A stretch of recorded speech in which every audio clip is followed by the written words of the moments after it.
बूढ़ा आदमी, युवा पत्नी और चोर की कहानी। सालों पहले एक गांव में रमेश नाम का किसान अपनी पत्नी के साथ रहता था। किसान बूढ़ा था, लेकिन उसकी पत्नी जवान थी। इसी वजह से किसान की पत्नी दुखी रहती थी। वो हमेशा अपने ही जैसे जवान पुरुष से शादी करने की चाहत मन में रखती थी। महिला के मन की बात को एक चोर समझ गया। वो रोज महिला का पीछा करने लगा। एक दिन उसने किसान की पत्नी को ठगने के विचार से उसे एक झूठी कहानी सुनाई। चोर ने कहा, सालों पहले मेरी पत्नी मुझे छोड़कर चली गई थी। अब मैं अकेला हूँ। मैं तुम्हारी सुंदरता पर मोहित हो गया हूँ और तुम्हें अपने साथ शहर ले जाना चाहता हूँ। स्त्री यह सुनते ही खुश हो गई। वो फटाफट बोली, ठीक है, मैं तुम्हारे साथ चलूंगी, लेकिन मेरे पति के पास बहुत धन है। पहले मैं उसे ले आती हूँ। उन पैसों से हम जीवन भर आराम से रहेंगे। यह सुनकर चोर ने कहा कि ठीक है, तुम जाओ और लौटकर इसी जगह आना, मैं तुम्हारा इंतजार करूंगा। स्त्री घर पहुंची तो देखा कि पति गहरी नींद में था।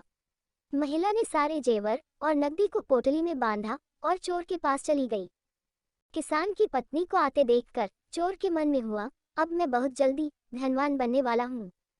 बस अब इस महिला से पीछा छुड़ाने की तरकीब निकालनी होगी। तभी किसान की पत्नी चोर के पास पहुंची। उसके पहुंचते ही दोनों दूसरे शहर की ओर निकल गए। कुछ दूर चलने के बाद रास्ते में एक नदी मिली। नदी को देखते ही चोर को एक तरकीब सूझ गई। वह महिला से बोला, देखो नदी गहरी है, इसे मैं तुम्हें पार करवाऊंगा, लेकिन पहले मैं यह पोटली नदी के उस पार रखूंगा, फिर तुम्हें साथ ले जाऊंगा। स्त्री को चोर पर पूरा विश्वास था। उसने कहा, हाँ, ऐसा करना ठीक रहेगा। फिर चोर ने कहा, देखो तुमने भारी जेवर पहने हैं, ये जेवर भी तुम मुझे दे दो, ताकि तुम्हें नदी पार करने में कोई बाधा न हो। यह सुनते ही किसान की पत्नी ने अपने सारे जेवर चोर को दे दिए। पोटली में बंधा धन और महिला के जेवर लेकर चोर नदी के पार चला गया।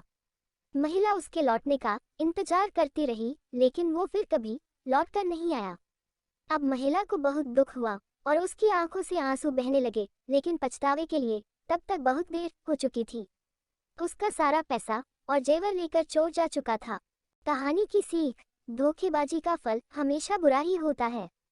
व्यक्ति जैसा बोता है वैसा ही काटता है। इसलिए कहा जाता है कि हमेशा हर रिश्ते में ईमानदारी दिखानी चाहिए।